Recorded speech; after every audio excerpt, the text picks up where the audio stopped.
যা কিছু শিখব তা সামথিং বাই সি থেকে শিখব। Yes. তাহলে চলো শুরু করা যাক। 3, 2, 1.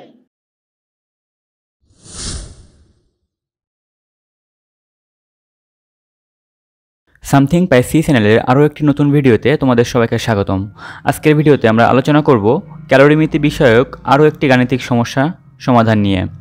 তো এখানে আমরা আজকে যে সমস্যাটি সমাধান করব এটি তোমাদের জন্য খুবই গুরুত্বপূর্ণ, এবং এখানে আজকে প্রশ্ন হিসেবে আমরা যেটা বেছে নিয়েছি সেখানে পানির মধ্যে আমরা আগে যে সমস্যাগুলো সমাধান করেছিলাম সেখানে পানিতে একটা বস্তু মিশানো হয়েছিল এবং সেখানে মিশ্রণের তাপমাত্রা হিসেব করতে বলা হয়েছিল।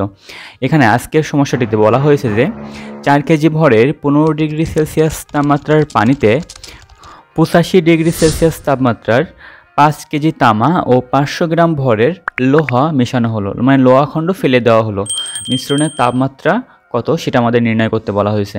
তো এখানে আমরা যদি খেয়াল করি, আমাদের এই বিষয়টা খেয়াল রাখতে হবে যে 4 কেজি ভরের 15 ডিগ্রি সেলসিয়াস তাপমাত্রার পানি, এর মধ্যে ফেলানো হয়েছে 85 ডিগ্রি সেলসিয়াস তাপমাত্রার 5 কেজি তামা।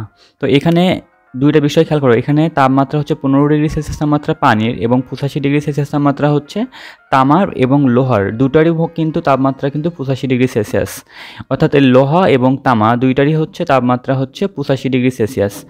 এখন এই 15 ডিগ্রি সেলসিয়াস তাপমাত্রার পানিতে এই 85 ডিগ্রি সেলসিয়াস তাপমাত্রার 5 কেজি তামা ও 500 গ্রাম ভরের লোহা ফেলে দেওয়া হয়েছে। তো সেক্ষেত্রে এই তামা এবং লোহা এই দুইটাই কিন্তু তাপ বর্জন করবে এবং সেই তাপটা গ্রহণ করবে পানি। কারণ এখানে তামা এবং লোহার তাপমাত্রা 85 ডিগ্রি সেলসিয়াস, তার মানে বোঝায় যে এদের মধ্যে তাপের পরিমাণটা বেশি, এবং সে কারণে যখন এই দুইটা বস্তু পানিতে ফেলে দেওয়া হবে তখন এরা দুইজন তাপ বর্জন করবে এবং সেই তাপটা গ্রহণ করবে পানি। তো একটা সময় ক্যালোরিমিতির নীতি অনুযায়ী সবারই তাপমাত্রা সমান হয়ে যাবে এবং সেই তাপমাত্রাকে আমরা ধরে নিতে পারি টি। তো এইখানে আমরা বুঝতেই পারতেছি যে তাপমাত্রা গ্রহণ করবে পানি, অর্থাৎ গৃহীত তাপের ক্ষেত্রে যদি আমরা এখন হিসেব করি তাহলে আমরা ভর এম ইকুয়াল লিখতে পারি, ভরকে প্রকাশ করা হয় এম দ্বারা, আমি সেটা লিখতেছি না ভর। তো ভর এম ইকুয়াল 4 কেজি দেওয়া আছে, যে 4 কেজি ভরের পানিতে। এবং পানির ক্ষেত্রে আপেক্ষিক তাপের মান আমরা জানি, পানির ক্ষেত্রে আপেক্ষিক তাপের মান 4200 joule per KG per kelvin. তো এখানে এম এর মান পেলাম এবং এস এর মান আমরা আমাদের জানা মান এটা। তো এখন এখানে ডেল টি এর মান নির্ণয় করতে হবে। তো ডেল টি বলতে এখানে কিন্তু বোঝাই যাচ্ছে যে তামা এবং লোহা যখন এই পানিতে ফেলে দেওয়া হবে তখন কিন্তু পানির তাপমাত্রা বৃদ্ধি পাবে, কারণ পানি তাপ গ্রহণ করতেছে এদের দুইজনের থেকে। তো সেক্ষেত্রে পানির তাপ 15 ডিগ্রি সেলসিয়াস থেকে বৃদ্ধি পেতে পেতে 16, 17, 18 এভাবে বাড়তে বাড়তে একটা নির্দিষ্ট তাপমাত্রায় যাবে। এবং একইভাবে এই আয়রন এবং কপার, অর্থাৎ তামা এবং লোহা এই দুজন তাপ বর্জন করতেছে। তো তাপ বর্জন করতেছে মানে এদের দুজনের তাপমাত্রা কমে যাবে। তো এদের দুজনের তাপমাত্রা কমতে কমতে, এবং এদের দুজনের কিন্তু তাপমাত্রা 85 ডিগ্রি সেলসিয়াস ছিল, তো সেটা কমতে কমতে 85 থেকে 84, 83, 80, তারপরে 75, 70 এভাবে কমতে কমতে একটা তাপমাত্রায় আসবে এবং সেই তাপমাত্রাটা টি তাপমাত্রা আমরা ধরে নিতে পারি। তো সেই ক্ষেত্রে আমরা এখানে বুঝতে পারলাম যে তামা এবং লোহার ক্ষেত্রেও কিন্তু শেষ তাপমাত্রা টি, এবং পানির ক্ষেত্রেও কিন্তু তাপমাত্রা বৃদ্ধি পেয়ে সেই শেষ তাপমাত্রা কিন্তু টি, অর্থাৎ সবারই ক্ষেত্রে কিন্তু তাপমাত্রা টি, এবং এটাই মিশ্রণের চূড়ান্ত তাপমাত্রা, অর্থাৎ শেষ তাপমাত্রা যেটা সেটাই মিশ্রণের চূড়ান্ত তাপমাত্রা, কারণ এই তাপমাত্রাটা সবার জন্যই শেষ।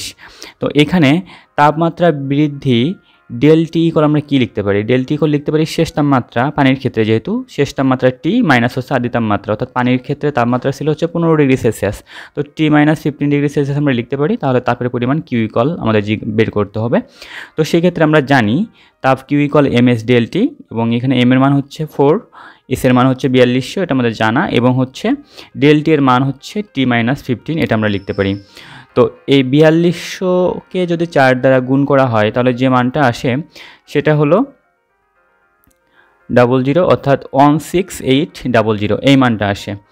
গুণ হচ্ছে তাদের সাথে আছে T-15, সেটা আমরা এখানে লিখে দিয়েছি। এবং এই 16800 এটা যদি টি এর সাথে গুণ করা হয় তাহলে সেটা সরাসরি টি এর সাথে গুণ হয়ে যাবে, অর্থাৎ 16800T মাইনাস হচ্ছে এই 15 এবং 16800T গুণ করলে কত আসে হচ্ছে 252000, অর্থাৎ 2,52,000। এটা হচ্ছে, অর্থাৎ আমরা এখানে যে তাপের মানটা পেলাম সেটা হচ্ছে 16800T মাইনাস হচ্ছে 252000, অর্থাৎ এই এতটুকু তাপ গ্রহণ করছে হচ্ছে পানি। এখানে কিন্তু একটা রাউন্ড ফিগার আসেনি, কারণ হচ্ছে এর মধ্যে টি থেকে গিয়েছে, তার জন্য এখানে আমরা রাউন্ড ফিগার পেলাম না। তো এটাই হচ্ছে আমার গৃহীত তাপের মান হিসেবে আমরা এখন ধরতে পারি। এখন পানি হচ্ছে তাপ গ্রহণ করছিল, বর্জন করছিল কে? বর্জন করছিল হচ্ছে তামা এবং হচ্ছে লোহা, কারণ হচ্ছে তাদের তাপমাত্রা বেশি ছিল। কত ছিল সেটা? 85°C। তো এরা দুইজনে কিন্তু তাপ বর্জন করবে।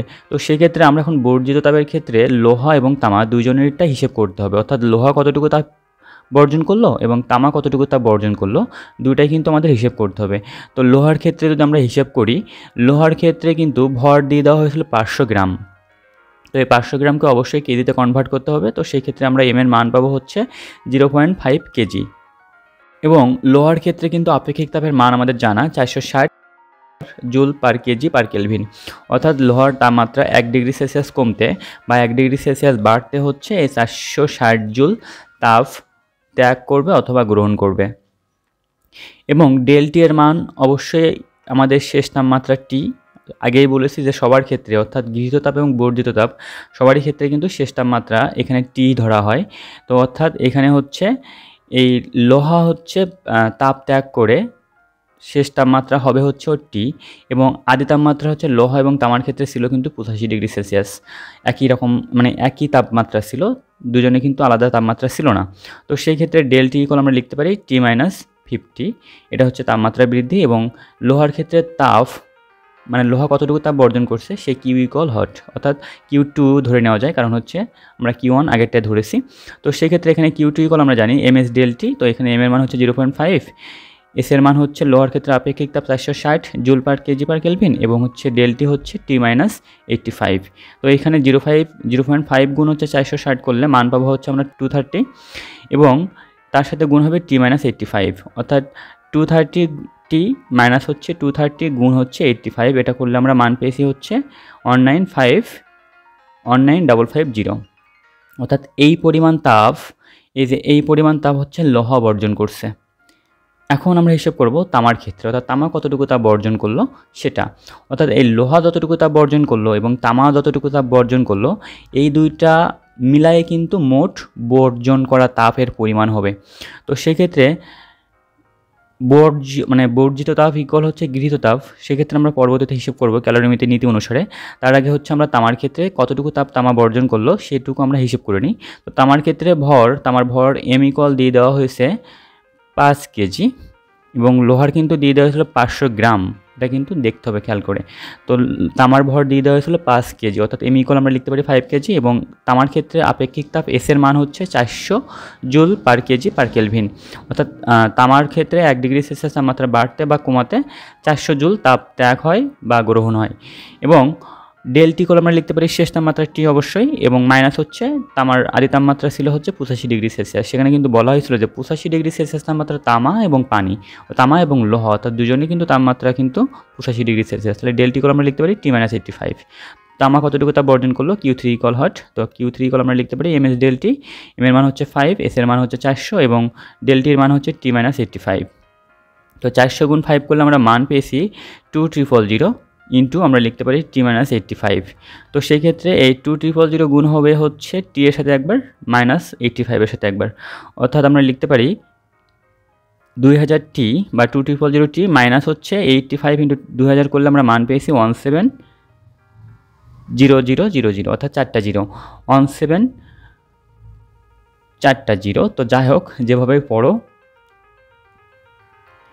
তো এখন এখানে হচ্ছে আমরা তামার ক্ষেত্রে বর্জিত তাপের মান পেয়েছি এবং লোহার ক্ষেত্রেও বর্জিত তাপের মান আমরা পেয়েছি এবং এদের দুজনের মোট তাপ হবে বর্জিত তাপ এবং সেই তাপটা গ্রহণ করবে হচ্ছে পানি, অর্থাৎ সেটা হচ্ছে গৃহীত তাপ। তো ক্যালোরিমিতির যে নীতি, সেই ক্যালোরিমিতির নীতি অনুসারে গৃহীত তাপ ইকুয়াল আমরা বলতে পারি বর্জিত তাপ। এটা কিন্তু আমরা ক্যালোরিমিতির নীতি থেকে প্রমাণ পেয়েছি। তো সেক্ষেত্রে এখানে যে পরিমাণ তাপ বর্জন হয়েছে সেটা হচ্ছে Q2-তে লোহা বর্জন করছে এবং Q3-তে যে পরিমাণ তাপ বর্জন করছে সেটা হচ্ছে তামা, অর্থাৎ এদের দুজনকে আমরা এক পাশে রাখবো এবং অবশ্যই প্লাস আকারে রাখবো, অর্থাৎ Q2 প্লাস Q3, এবং এই পরিমাণ তাপ গ্রহণ করছে হচ্ছে পানি, সেটা হচ্ছে আমরা Q1। তাহলে আমরা লিখতে পারি Q1 equal Q2 plus Q3, কিন্তু অবশ্যই এই দুইটা প্রক্রিয়া অর্থাৎ গৃহীত তাপ এবং বর্জিত তাপ পরস্পর বিপরীতমুখী, আর ফিজিক্সে দুইটা পরস্পর বিপরীতমুখী প্রক্রিয়া বোঝাতে যে কোনো একটার আগে মাইনাস দিতে হয়। তো সেই ক্ষেত্রে আমরা এখানে মাইনাস দিচ্ছি, কারণ হচ্ছে ডান পাশে দুইটা মান আছে Q2 প্লাস Q3, তো এখানে যদি আমরা মাইনাসটা দিতাম তাহলে হতো, কিন্তু ক্যালকুলেশনটা একটু জটিল হতো। তো সেই ক্ষেত্রে যেহেতু বাম পাশে গৃহীত তাপ একটা মান আছে, তো তার জন্য হচ্ছে আমরা এখানে Q1 এর আগে মাইনাস দিয়েছি। তো মাইনাস Q1 এর মান পেয়েছিলাম হচ্ছে আমরা 16800T মাইনাস হচ্ছে 252000, এটা হচ্ছে আমরা Q1 এর মান পেয়েছিলাম ব্র্যাকেটের মধ্যে, সেটা রেখে দিয়েছি। এবং ইকুয়ালের এপাশে Q2 এর যে মানটা আমরা পেয়েছিলাম সেটা হচ্ছে 230T মাইনাস হচ্ছে 19550। তো এটা হচ্ছে আমরা Q2 এর মান পেয়েছিলাম এবং এটাকে আমরা ব্র্যাকেটে রেখে দিলাম। তারপরে হচ্ছে প্লাস দিয়ে Q3 এর মান যেটা আমরা পেয়েছিলাম সেটা এখানে আমরা যদি লিখি তাহলে সেই মানটা হচ্ছে 2000T মাইনাস হচ্ছে 17440, অর্থাৎ 1,70,000। 2000T মাইনাস হচ্ছে 1,70,000, এটা হচ্ছে Q3 এর মান ছিল। তো এখন যদি আমরা এখানে এই যে মাইনাসটা ছিল, মাইনাসটা দিয়ে যদি গুণ করে দিই এখানে, তাহলে মাইনাস 16800T এবং এই মাইনাস মাইনাসে প্লাস দিয়ে লিখতে পারি 252000। এখানে চিহ্ন চেঞ্জ হয়ে যাবে কারণ মাইনাস দিয়ে গুণ করা হয়েছে। এবং ইকুয়ালের এ পাশে যেটা আছে সেটা আমরা যদি লিখি তাহলে 230T মাইনাস হচ্ছে 19550, এটা লিখতে পারি। এবং তারপরে ছিল প্লাস, অর্থাৎ আমরা ব্র্যাকেট তুলে দিচ্ছি, একসাথে করতেছি সবাইকে। তো প্লাস দিয়ে আমরা লিখতে পারি ব্র্যাকেটের ভিতরে ছিল হচ্ছে 2000T মাইনাস হচ্ছে 1,70,000, এই মানটা ছিল। তো এখন হচ্ছে আমাদের কাজ হচ্ছে যত জায়গায় টি আছে সেই সবগুলো টিকে এক জায়গায় নিয়ে আসা, মানে ইকুয়ালের এক পাশে নিয়ে যাওয়া। তো সেক্ষেত্রে এখানে 3টা টি আছে এবং সেই টি3টা হচ্ছে আমরা মার্ক করেছি এবং এই 3টা টিকে আমরা এক পাশে নিয়ে যাব এবং যেগুলোর নিচে আন্ডারলাইন করতেছি এখানে হচ্ছে এইগুলো সাংখ্যিক মান। তো এই সাংখ্যিক মানগুলোকে আমরা এক পাশে নিয়ে যাওয়ার পরে আমরা ক্যালকুলেশন করব। তো সেই ক্ষেত্রে এখানে এই যে মাইনাস 16800T এপাশে ছিল এবং ইকুয়ালের ওপাশ থেকে যখন প্লাস 230T আসবে ইকুয়ালের এপাশে তখন মাইনাস হয়ে যাবে, অর্থাৎ মাইনাস 230T। এবং একইভাবে ইকুয়ালের ওপাশে ছিল হচ্ছে প্লাস 2000T, তো সেটা যখন এপাশে আসবে তখন মাইনাস 2000T হয়ে যাবে। এবং ইকুয়ালের ওপাশে থেকে যাবে হচ্ছে মাইনাস 19550 এবং আরও একটা মান থেকে যাবে মাইনাস 17000, অর্থাৎ 1,70,000 ওপাশে ছিল, এটা থেকেই যাবে। এবং ইকুয়ালের এপাশ থেকে প্লাস 252000 যখন ওপাশে যাবে তখন মাইনাস হয়ে যাবে সেটা, অর্থাৎ মাইনাস 252000। তো এখন যদি এখান থেকে আমরা মাইনাস কমন নিই পরের লাইনে, অর্থাৎ ইকুয়ালের বাম পাশে যদি মাইনাস কমন নেওয়া হয় তাহলে সবগুলো টি হচ্ছে যোগ আকারে হয়ে যাবে। তো তখন হচ্ছে 16800 প্লাস 230 প্লাস হচ্ছে 2000। তো এই মানগুলো সব যোগ করলে আমরা মান পেয়েছি 19030T, অর্থাৎ এতগুলো টি হচ্ছে এপাশে আসে এবং সেটা মাইনাস। এবং একইভাবে ইকুয়ালের ওপাশেও কিন্তু সবগুলো মাইনাস মান। তো এই মাইনাসটা যখন কমন নেব তখন হচ্ছে ওইখানে যে মানগুলো আছে সবগুলো হচ্ছে যোগ করে যে মানটা আসবে সেটাই হচ্ছে আমাদের চূড়ান্ত মান। তো এখানে আমরা সবগুলো মান যোগ করে যে মানটা পেয়েছি সেটা হচ্ছে 441550। তো এখানে এই মানটা আমরা পেয়েছি এবং তার আগে কিন্তু মাইনাস।